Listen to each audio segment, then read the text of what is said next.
Pour faire lien devant notre Assemblée avec les échanges que nous avons eus ce matin en face, j'allais presque dire à côté des Gilets jaunes. Nous leur avons dit d'abord que la souffrance dont ils étaient porteurs, et j'ai plaisir à retrouver du reste le terme de souffrance dans le texte qui sert de résolution solennelle, ne nous était pas étrangère et depuis longtemps, par le jeu de la proximité, parce que j'ai dit et j'assume que cette souffrance, ce n'est pas quelque chose que nous découvrons dans des livres, dans des statistiques ou je ne sais quel média, c'est une souffrance qui nous revient à la figure par le jeu de la proximité, parce qu'on a tous un parent, un ami, un cousin, ou dans nos entourages, des gens qui vivent cette situation de précarité. Cette souffrance, elle est complexe, elle apporte donc des réponses complexes qui ne peuvent pas s'accommoder de l'instantanéité des choses, parce que, et ça a été esquissé ce matin à peine ébauché, il a été question d'accès aux soins, il a été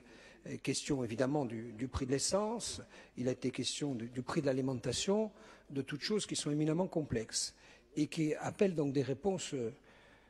complexes, multifactorielles, et des réponses qui n'appartiennent pas seulement à cette Assemblée, même si au fil du temps, cette Assemblée, et nous en sommes les contributeurs et les responsables, est devenue, dans l'imaginaire collectif, le réceptacle de tous les maux. Il fut un temps où ces manifestations finissaient devant le palais d'Antivy. Aujourd'hui, ces manifestations sont tournées vers l'Assemblée de Corse, ça bien et ça mal. Alors, je crois que, et je l'ai rappelé ce matin, le but sur ces sujets-là, c'est de rappeler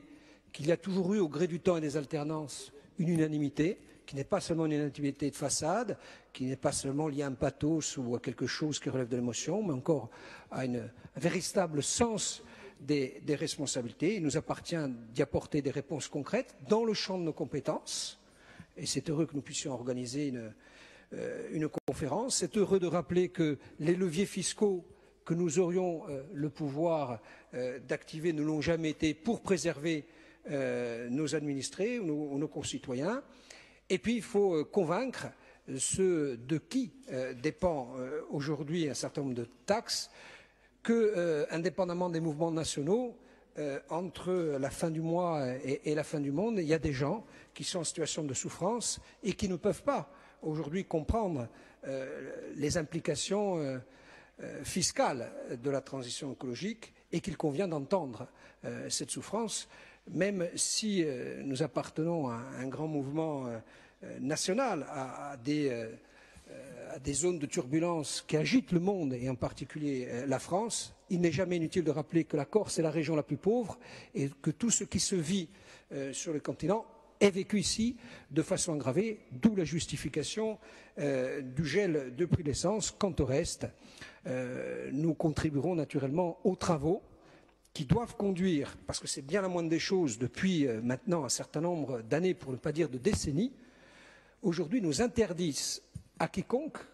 d'expliquer comment se construit le prix à la pompe. Et je crois que 3 mois ne seront pas de trop pour qu'enfin nous puissions donner cette réponse et à ce moment-là prendre les résolutions qu'il faut sur ce sujet particulier et sur d'autres, car le rapport à l'impôt est véritablement complexe, parce que les gens qui souffrent vous disent 2 choses. Oui, ils payent trop d'impôts, mais ils vous disent en même temps qu'ils ne comprennent pas qu'avec ce niveau d'imposition, il n'y ait pas mieux d'école, pas mieux d'emploi et pas mieux de santé.